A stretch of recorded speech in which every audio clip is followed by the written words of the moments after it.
Hope you guys are having a wonderful day. I want to say welcome to drboystv.com, the home for intelligent Black people. My name is Dr. Boyce Watkins, and today I have the distinct honor of speaking with a brother who is a very talented Black man. He's a authentic Black man. He is a Black man with many skills and talents and many ideas, and we're gonna get to know him today. His name is Bey Bright. And before I begin, I'd like to ask my brother, how you doing today, man? What's up, Dr. Watkins? First of all, I'm doing great. It's a pleasure to be on your platform. It's a long time coming. It's an honor, brother. Thank you for having me. Man, it's an honor to have you. And I'm gonna tell you, man, it's hard to know where to begin because when my producer sent me over the interview, one thing that she mentioned was the topic of how to find a real man, and we're gonna get to that. I can't wait to talk about that. But then I go to your website, Bey Bright BVE, and I saw that you are a singer or you're a performer or musician. I don't know if if I use the right term. Right. Musician is good. Yeah. There we go. You're a musician. You also have a lot of input in terms of relationships, and you have. Your business actually is in the business of ebooks and ebooks and music related to Black love. Right. So man, I was like, where do we start? So let's start from the beginning, man. Where are you from? Okay. Who are you? Who is Bey Bright? Let's start right there. Let's start there, man. Bey Bright, man. I'm an entrepreneur. I'm an author and I'm a musician. I write, I'm a songwriter and I'm a singer, songwriter, and I'm a producer. So everything you hear from me is all from me. I write, produce, arrange, and I distribute all my own music. I'm also an author. I write about love and relationships. I'm from Harlem, New York City originally. And so shout out to all the New Yorkers in the house. I know you got a big following from New York, but I am from New York. And half my life, I grew up in the Washington, D.C. area. So it's kind of like I got that. I'm a hybrid now of New York and D.C., but originally from Harlem, New York City. Again, man, it was just in my house, music was everything. My father, he used to sing in doo-wop groups with his brothers. So me and my cousins, we kind of got the bug of listening to all the oldies like the OJs and the Stylistics and the Delphonics and all that. Philly International was one of my father's favorite groups, like their brand of music, like Kenny Gamble and Leon Huff. So I got inspired by those guys through my father and uncles. And then as the 80s came around, it was more about hip hop and New Edition. That was more my era. And, I just kind of took it from there, boys. And then, I had a voice. I wanted to be like everybody else. I wanted to rap and sing. You're from the inner city. That's what we want to do. Play ball and rap, sing, or do something entertainment based. I'm no different. And I found that I had those skill sets, tried to get deals. But for some reason, I just would always get this close, had a couple of record deals fall through for me. And then I just said, hey, man, I know I have a gift that God has given me. I got to find out how to get it to the world. So that's my story, becoming an entrepreneur. I wasn't willing to take no for an answer.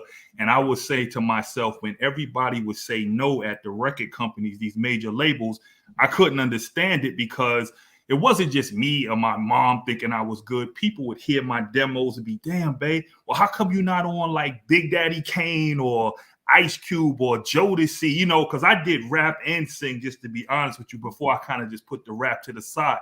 So I just took my money, every job I had, I just put it all in the studio. And I read books about the music business. And it's here we are today. Wow.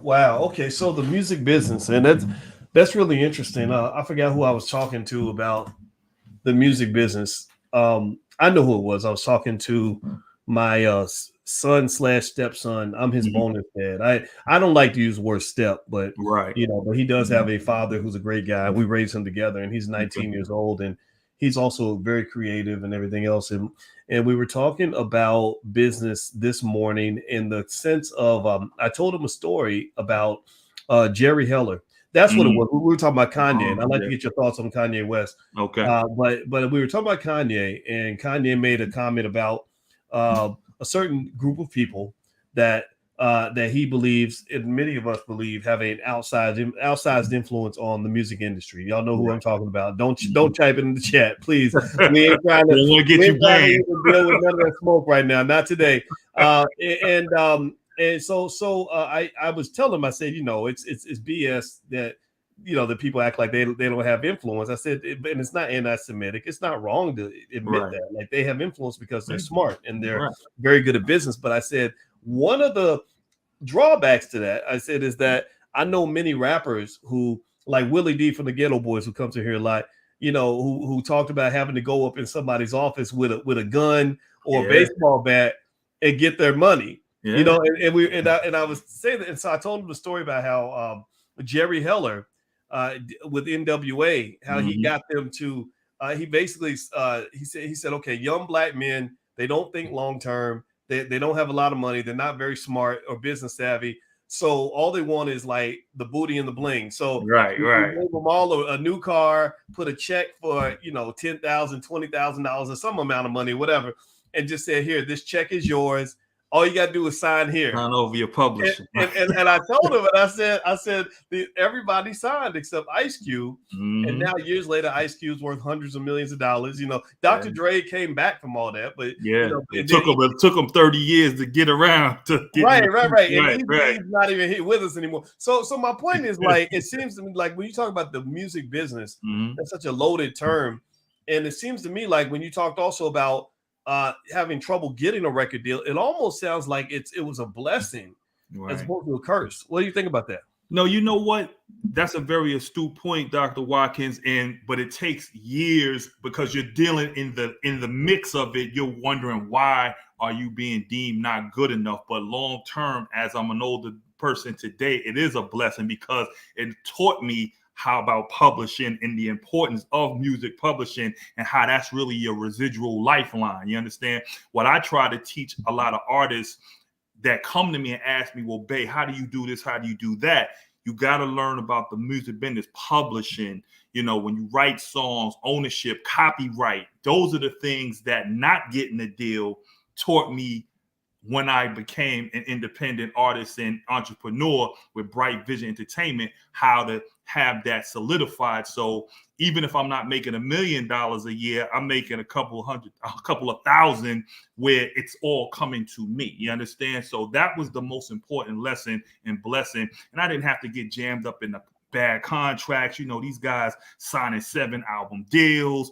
They taking all your publishing. I didn't have to deal with any of that because the blessing was I didn't get on with the majors. Well, I know that D1, who's a great friend of mine, a great artist, and a smart man. He's actually teaching at Harvard right now. That's how bright this brother is. Yeah, he's also a great hip hop artist.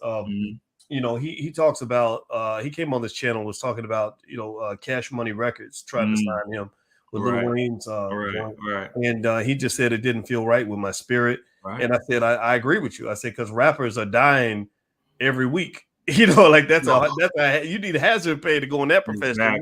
Exactly. And the thing was, he passed that deal up, but then he took another deal with another label. And I remember watching him take the deal, be happy about getting the deal, and then a year later getting out of the deal because it seemed to me that alignment with the corporation undermined his creative ability. He had things he wanted to do that he couldn't do because the label's like, well, we paying the bills, so you're gonna do what we say and da. So it almost seems like nowadays that being that independent artist who understands the business side and then figuring out how to develop marketing channels to get that music out, that is the way to go. But you could just kind of have to think about it a little different. Can you kind of talk about that experience for you? Okay. When you moved into, you have your music, you have your ebooks, you have your message, which we're going to get to in a minute. Okay. What's that experience been like for you in general?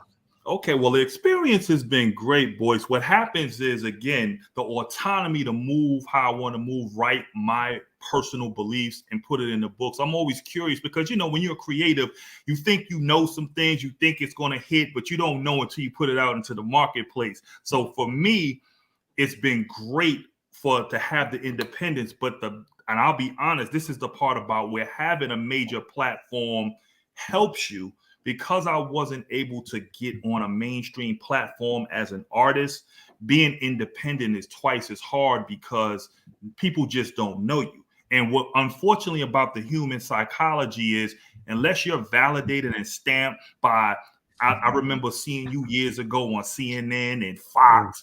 You were, in my opinion, when you became, I'm using you and tying it back into me, a person who was quote unquote validated because they saw your articles in Ebony magazine, they saw you on CNN and Fox. So when you went independent, quote unquote, sort of like what Roland did when he broke away, it's easier. So when it comes back to me, I always thought if I was Bright Vision Entertainment, if Bey Bright was affiliated with Sony, even if it was for 2 years, people knew I was affiliated, and then it helped validate me faster. You know what I mean? Mm-hmm. One of the things I always use, I'm gonna give you an example. When CDs were still prevalent, I used to be in mom and pop stores all across the country.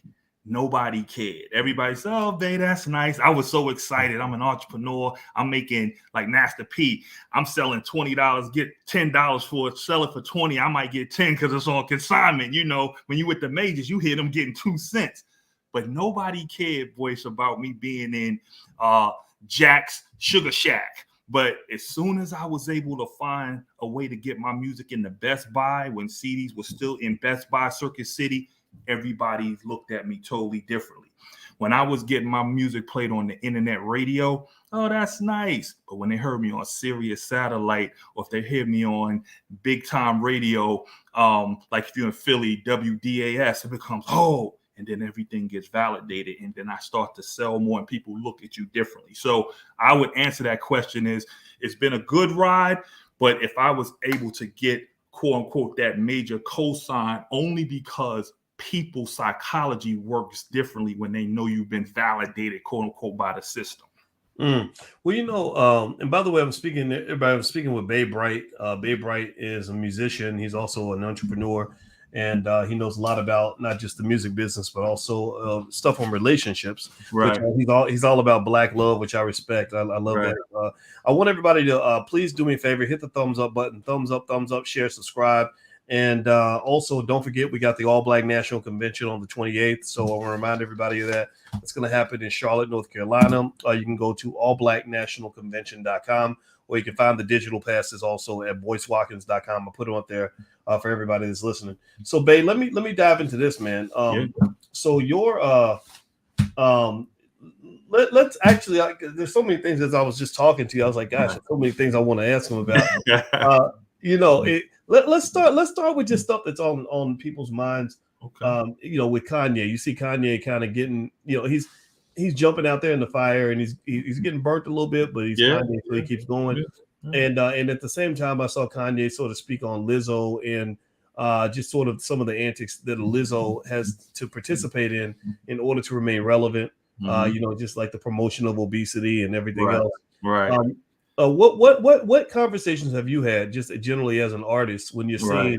Let's start with Kanye. When you're watching him go through what he's dealing with as a heterosexual Black male, right? And you it seems like there's like a little bit of a bias there. What are your thoughts when you sort of see what is happening with him?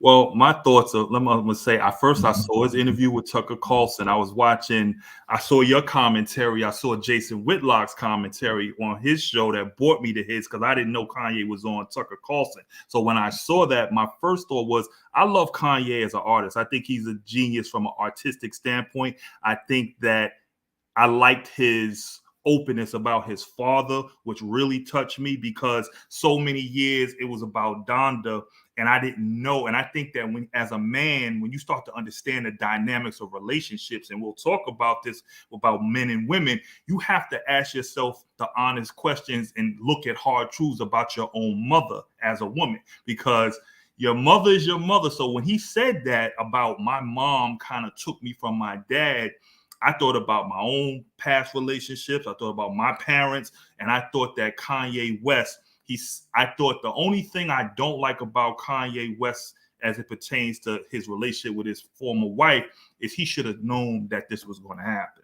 You can't sign up with a Kardashian clan and expect your children are going to be able to you're going to have the autonomy to teach your kids the way you want when you know her family is polar opposite of what you're about. And so I was disappointed, and I feel he's going to be in for a rough ride with 4 kids in a family that just is anti what he's about. But I like his independent spirit. I like what he's done with Adidas and Gap. And here's the interesting point, boys. Kanye got a lot going on. But let's say when he disassociates his brand from the Gap and Adidas, it brings it back to what I was saying about not having that cosign. Everybody loves you when you down with Louis and Gucci and Adidas and Nike. But as soon as you pull away from those brands, all of a sudden you don't become as sexy anymore. You understand? So from Kanye's perspective, he's doing a lot. He's made the billions. So that's the good part. But the interesting part is going to be when he stops associating with Adidas and he has to go raw black on black distribution, or however he does it. We'll see how many people support him, because like I said, most are brainwashed. I have a story and that ties into Kanye. Years ago, I asked a young brother who was about 20 years younger than me. He loved Air Jordans. I said, suppose Mike just walked away from Phil Knight and Nike and he just went solo. He was like, I can't love it. I said, what you mean you can't love it? It's Jordan. I said, suppose everything remains the same quality, fashion. Nah, I don't know, babe. You know, you ain't with Nike. I couldn't rock with it no more. That's when I knew a lot of brothers and sisters was lost. Because I'm like, Jordan made Nike. So how you going to turn on Mike just because he wants to go solo? So with Kanye, I love him as an artist, as a creator. I think he sends mixed messages. I think the Kim Kardashian thing is going to be a long fight to the finish with his family. But I like what his message is overall about Black entrepreneurship and independence. Well, and I agree with you. I think that there's stuff to like and stuff to not like so much. But I think in terms of just what you were saying, a lot of people that don't understand business have to realize that fame is manufactured. Branding. That's funny. I was talking to my son again. I always want to mention that I'm his bonus dad because I never want to disrespect his father. But we were talking about branding today, and I said, "Do you understand what branding means?" I said, "Branding is where people remember you and they associate your image, your name, your likeness with some sort of message." I said, "Think about high school. Everybody knew who the smart kids were. Everybody knew who the popular kids were. Everybody knew who the slutty kid was. Everybody knew who the junkie was, or whatever, like you go down the list.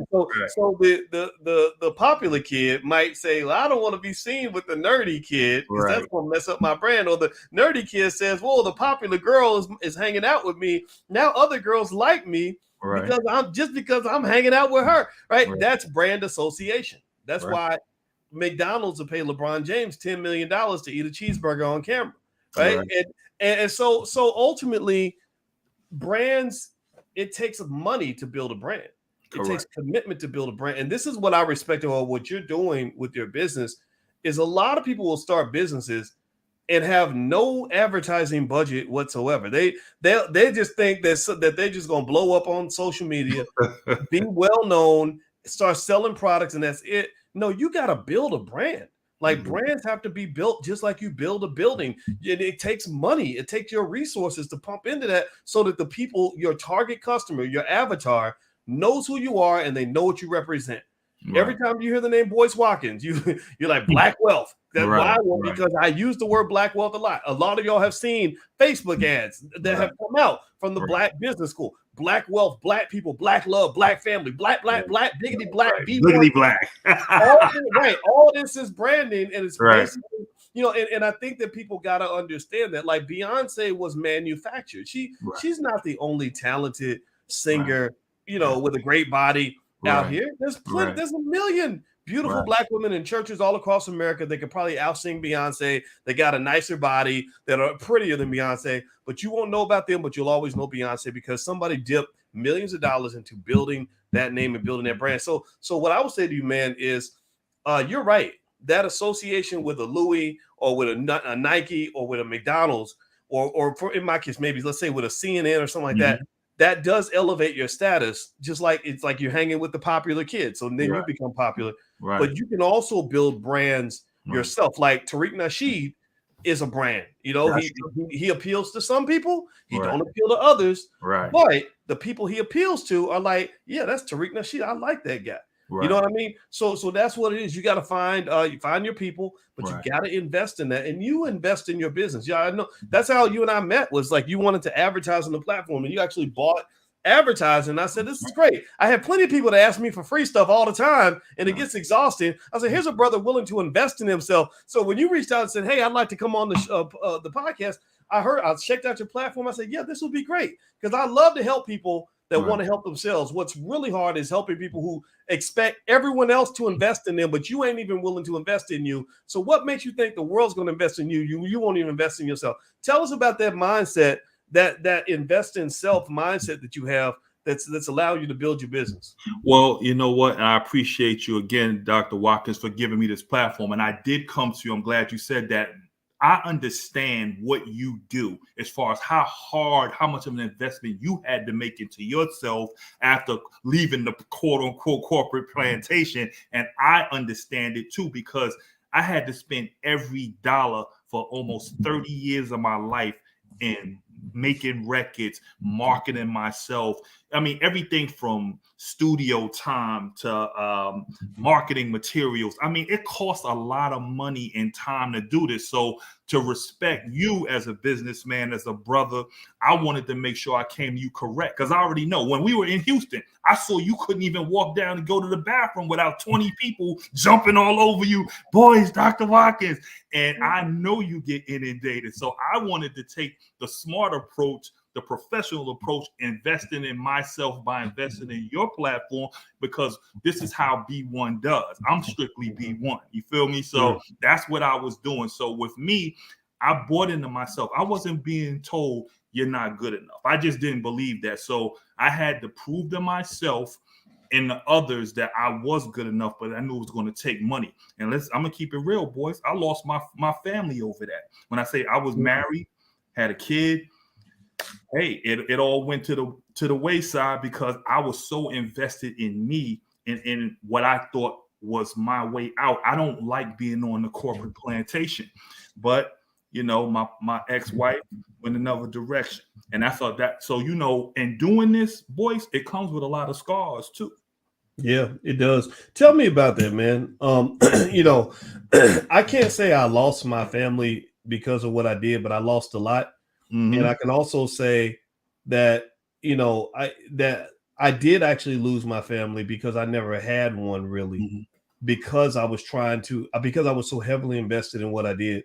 Right. And I've had many days where I've wondered if the trade-off was worth it. You know, I had a daughter when I was 18, but I never got a chance to like raise my own kids in my own house.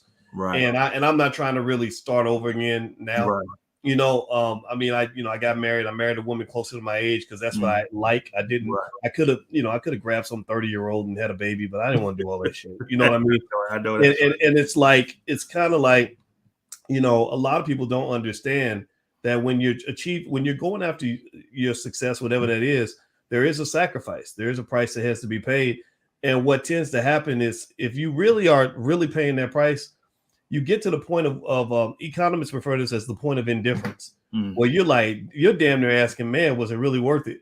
You know, know, like my brother had two beautiful kids, my niece and nephew, and I just go play with them, and I love hanging out with them. I sit here and sometimes I'll just be wondering, I wonder what would have happened if I'd taken a different route. But you're right, though, when you're that entrepreneur that's dumping everything into what you're trying to do, into that dream, it's hard to kind of make a family situation work, you know, with somebody who may not understand that. Like Elon Musk, he's had, I think, 4 divorces because when he sold PayPal, he had $100 million, right? Right.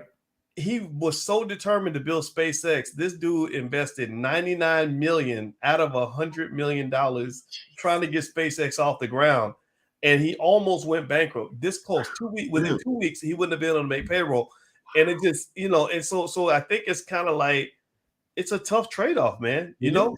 It is. Hey, man, I share this story, boys, because, it's always sexy to say you're an entrepreneur, you're a mover and shaker, but nobody wants to talk about the dark side of those decisions. So I try to be like, because I write books and I do these podcasts and things, I like to be as transparent as possible. So how it happened for me, I was riding with my ex-wife. She rolled, I'll give her credit. She helped me a lot. But then she just lost faith, at a time when you're not making the money, you're not turning up that revenue fast enough, and everything seems to be going out, and a woman feels she's not getting her dreams met. Hey, then it becomes a one person driving the car, So her situation, my situation was, we were in New York. We had our first child. We only got one. I only have one son. And that relationship got, it's because we divorced as soon as he was born. We moved to Florida. Her parents moved to Florida. I said, because you were a good wife for a long time and you tried to ride with me, I'm going to make the decision to go down to the Orlando area. But I didn't like that move because I knew the money is hard. Florida don't pay a lot. Like, others like Chicago, New York, DC. But I took the plunge. I had a job lined up. The job fell through because, and I'm just going to keep it real, the guy told me he said the Hispanic guy down there felt intimidated by me and didn't want to give me the job. So I thought I had something lined up, but I didn't get it. So I had nothing. Her family was there, so she had an insulated situation where, dad was bringing food in while we were trying to get on our feet. I went back to Washington, D.C. because half my life was out there. So I knew the layout. I could get into a good government job, quote unquote. I asked my wife to come with me. Long and short of it, boys, when I needed to make a husband family decision, she told me she wasn't interested in coming. She had her community with her sister and her mom and her dad. I didn't have that. I had to go where the money was at the time, which was the DC area, which Black people, historically thrive in this DMV area. She didn't want to do it. I had to make the hard choice of letting her go because I wasn't going to Florida to make $5 an hour. You understand what I mean? It just wasn't going to happen. I was like, what am I going to do in Florida? Throw boxes. It wasn't any opportunity. So that was a hard thing for me. It really hurt and disappointed me because I thought we were going to stay as a family at that time, but it didn't work out that way. So boom, I've moved on since. I have a beautiful fiance today, but that's years later. This happened, back in 2006. But the truth of the matter is you live and you learn, boys. And what I learned is, was it worth it? For me, it was, because I could not live. A man has to know his purpose in life. And maybe women have to know their purpose too. But from a Black male's perspective, I had to die. I had to know before my day is called that I did everything I could do to show and prove to myself that I was the man that I thought I was from a creative and a business way. And I've done that, even because I'm not going to totally, associate millions of dollars with what I've been able to accomplish. As Bey Bright today as an independent, I'm known around the world, boys. It may not be on a major scale, but when I look at the analytics, my music's being played. I just found I was being played in Hungary, for God's sake. When I'm in Korea, I'm like, how is this even possible? Because I've been hustling, man. That's so cool, man. By the way, everybody, I'm speaking with Bey Bright. Bey Bright is a musician and an entrepreneur, and has a lot to say on a lot of topics. So he's two brothers just chopping it up. His website is beybrightbve.com. The URL's on the screen. I hope you all will go and support the brother and at least take a look at the site. Give me a yes in the chat to confirm that we're at least going to go. We know how we do in the B1 space. We support each other. So everybody, give me a yes in the chat if you commit that you'll at least go look at the brother's site. Maybe check out some music. Just check out what he's got going on. Are you on Spotify? I'm everywhere. Okay. Music is sold and streaming. I'm on YouTube, Spotify, Amazon, Apple Music, everywhere, man. One of the things I learned about business, again, it's the branding of it all. It'd be great if everybody went to beybrightbve.com and bought direct from me. But the psychology of business showed me that you have to sometimes align yourself with the names that people know. So that's why, You know, I may get a little less money being on Spotify, YouTube, but I get more eyeballs that way too. So it's a trade-off, man. You got to be willing. Like, I know I listen to you on Spotify with you and Dr. Alicia when you guys do the pillow talk. I mean, you got your own website too, but you use the other platforms like a YouTube or Facebook because, that's what the game entails, unfortunately. Yeah, man. It's and the whole thought about the grind and and it how it does affect your family. My wife and I, we both have our own professional interests, and it requires a lot of communication and all kinds of stuff, man. And so one thing I wanted to ask you about was you had something that you put out on how to find a real man. What is a real man? Is real like an acronym, R.E.A.L? Yes, it is. I'm glad you asked me about that, boys, because this is right up. And I would love when we talk about this for you to share this with your wife and see. So let me give you the backdrop. How to Attract a Real Man was created by me because when you're growing up, and you and I from the same generation, we're a year apart in age. When we were growing up, you hear women who got mad at their men. You ain't no real man. I need a fucking real man. Woo, woo, woo. And I used to hear that all the time around my surroundings in Harlem growing up with my family because I had moms, aunts, grandmothers, friends of theirs. You ain't a real man. So years went by and I said, well, what is a real man? And what are women really complaining about? So here's the acronym for REAL. Anytime women are complaining about their man is not taking care of business is what that really means. Real is R is responsible, educated, ambitious, and loving. Responsible, educated, ambitious, and loving. Those are the 4 things that I said to myself, when women are upset with a man, it's because he's being irresponsible. He's not taking care of his business, with his bills, with the kids. He's uneducated. As we know, as B1 black men, our women have more education than any women in the world. And a lot of us have fallen behind. You're a PhD. I have a bachelor's in business administration. However, when you're not educated, women get upset about you can be book smart and street smart. Ambitious. How many women have complained about men's lack of ambition? That's like something that really frustrates a woman, that men are not ambitious. They want to play Call of Duty for hours on end in their underwear in the basement. Well, hey, by the way, I do play Call of Duty, but I know, but you can do that though, boy. I made my millions, and then I started playing Call of Duty. Well, that's the point. But I get your point. I see. Right. So you put the cart before the horse. Exactly. I like this acronym though, man. I think this is great. What do y'all think? Do y'all agree? Give me a yes or no in the chat. And L is loving, boys. So L, I can't forget L. L is loving. So when women say love means that if a man sees you need something, he's going to be there for you. Love is all encompassing. It's emotional, it's physical, it's psychological. So if I'm responsible, educated, ambitious, and loving, I've covered all the bases for the most part. Man, I like it. I think it's great. It's a great template for men and for women. Yes. I mean, responsible. Yes. When you are irresponsible, women have anxiety when you create instability. Right. Instability in the relationship, emotional instability, financial instability. You waste all the money. When I wrote a book years ago called Financial Lovemaking. It's on Amazon if anybody wants to get it. And when I did the research for that book, I was really stunned and overwhelmed by how women reacted so emotionally to financial irresponsibility. Like they would talk about them. Like when I heard one lady talk about her husband, and she said, I have been putting money in a bucket or a basket under the bed to save up for our daughter's college fund. And she said, and this mother ucker, he was going right behind me and taking money out of the bucket to pay for lunch.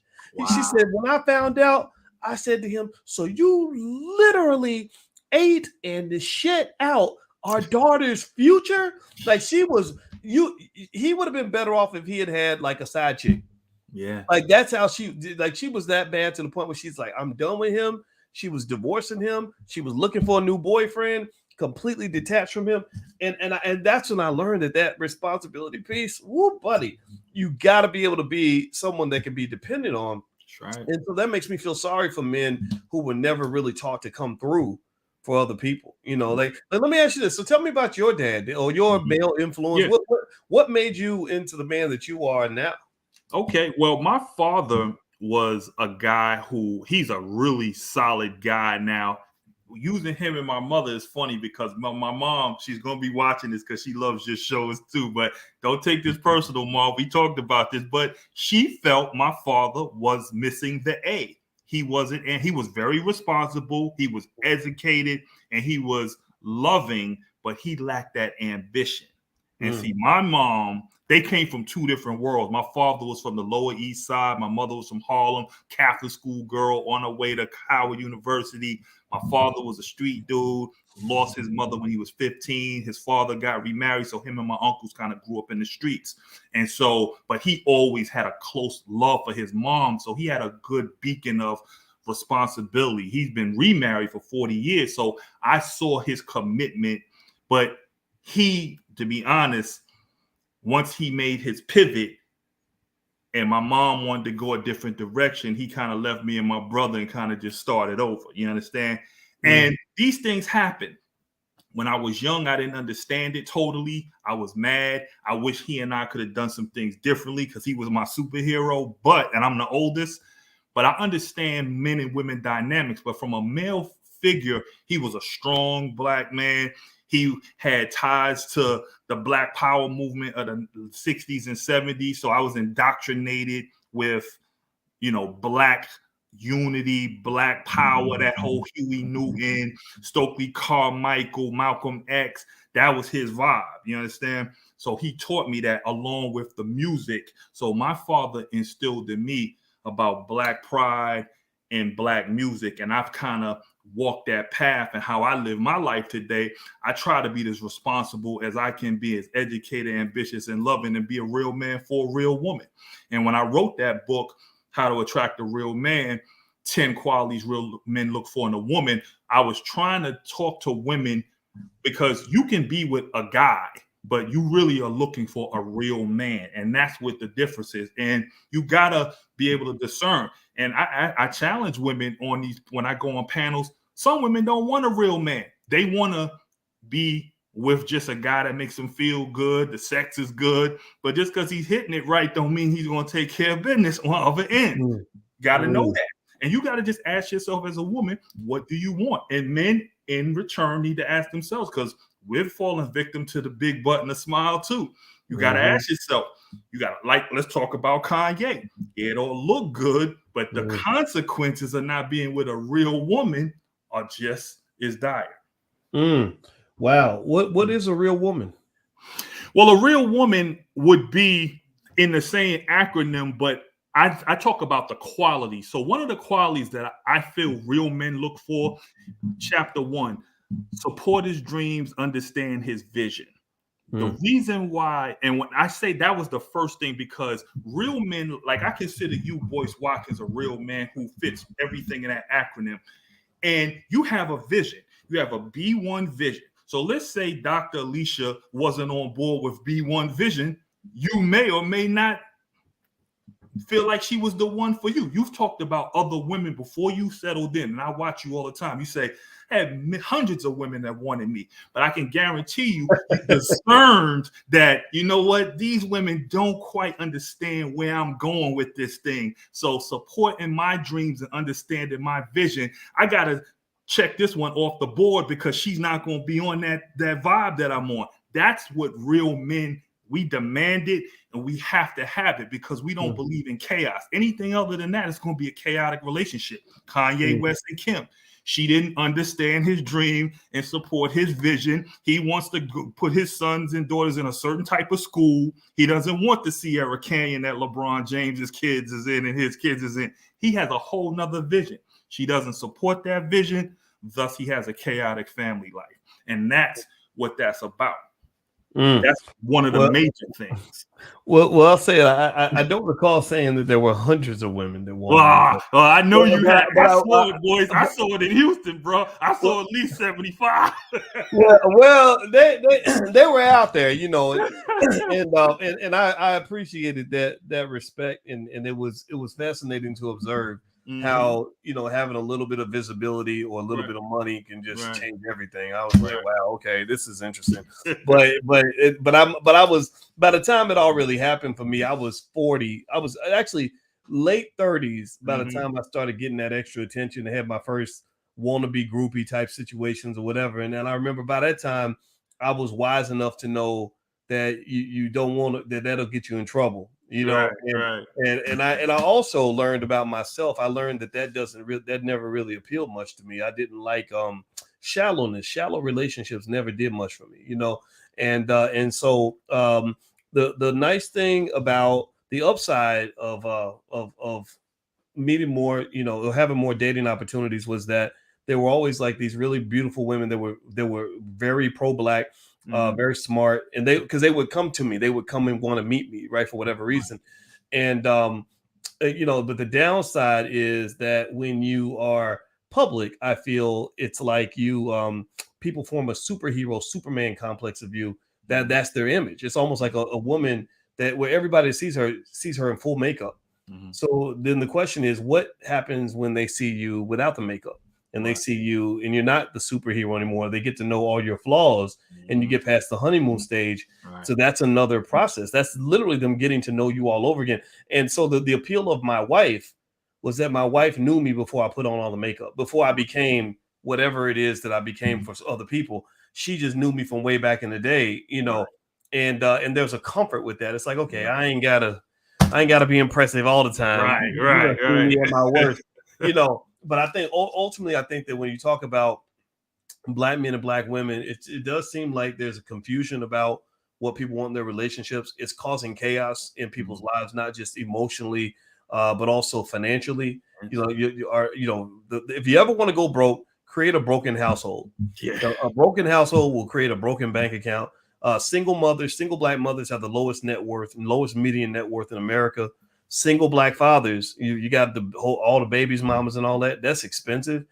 Each child, on average, costs $300,000 to raise. So if you got 4 kids, you 1.2 million in debt.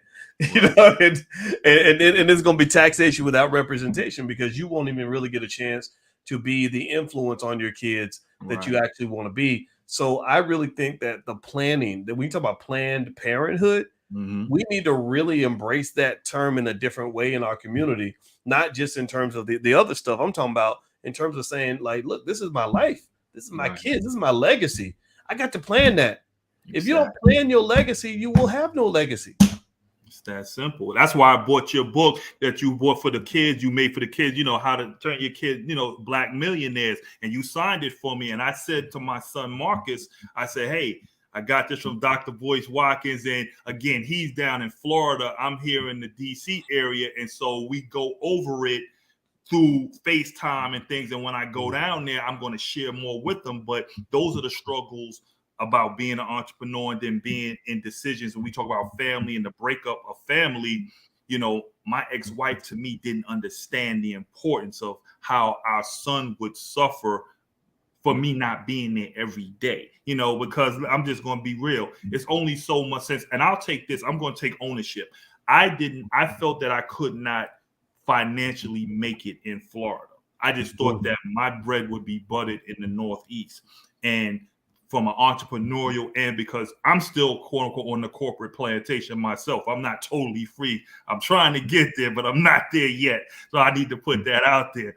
But you know, it allows for him to go to the STEM schools. He went to private schools whole life, and she had a village. The hardest thing for me to do was to walk away, but I knew that because they didn't care about me anymore. I mean, they meaning her and her parents, but I knew my son would benefit because they loved their only grandchild. They would pour all their resources into him. So I just did the hard thing by going down on the airplanes once a year, and using technology to keep that relationship as strong as I could keep it. But we both suffer because I'm not there day to day. Now, my dad wasn't there every day after 6, 7 years old. He wasn't there either, but he had such a strong presence that it kind of had an impactful meaning towards me and my brother. He was a very strong-willed man, and he had a big voice, so it kind of was like, oh my God, and boys need that. They need that fear of God in them. Yeah, they do. And I don't even know how we got to where we have a world where people get used to not having the father at home, because when I was a kid, my father was gone for 6 weeks to go to the police academy, and it was total chaos in those just in those 6 weeks. I can't imagine having my whole childhood be like that, man. But it's a strange world we live in. Well, I want everybody to know Bey Bright BVE is Bey's website, and your book is called How to Attract a Real Man, 10 Qualities Real Men Look For in a Woman. So my book is everywhere books are sold on Amazon, barnesandnobles.com. Go to my website, all my links are there. So again, like Boy said, I'm a musician, I'm an author, and I'm an entrepreneur, and wraps that up. It's about Black love and relationships through the music, through the books. I have a brand. I don't know if you guys can see my sweatshirt. I'm also into the merch game now, ladies and gentlemen. Soul Nostalgia. People ask me, well, what is your music really about? It's contemporary R&B soul with a twist of soul nostalgia. All that means is new school with an old school flavor and feel. If you like the old school, you like that nostalgic feel, but you like the contemporary new school vibes, check me out. I'm everywhere music is sold and streamed. All right. So everybody go check it out. Go check out BeyBrightBVE.com. It won't cost you nothing to go to the site. And as you can see, he's got a lot going on and a lot to say. And he's a real smart brother. And I want to say thank you very much for joining us, man. It was awesome to have you. And I want to remind everybody also, don't forget that we got the convention coming up, the All Black National Convention, Charlotte, North Carolina, October 28th through the 30th. You can go to allblacknationalconvention.com to see the schedule. We got Rizza Islam on deck, Linda Clements, body language expert. We got panels on politics, relationships, cryptocurrency, investing in the stock market, speed dating, all kinds of stuff. It's a great family reunion. So feel free to go to allblacknationalconvention.com if you'd like to join us. Or if you can't join us and you want to get a digital pass, the digital passes are now available at boycewatkins.com. I put them on that page. All right, everybody. Well, have a great day. God bless you. Thank you all for listening. And thank you again to our guest, Mr. Bey Bright, BeyBrightBVE.com. Take care, everybody. Have a great day. We love you. We'll see you soon.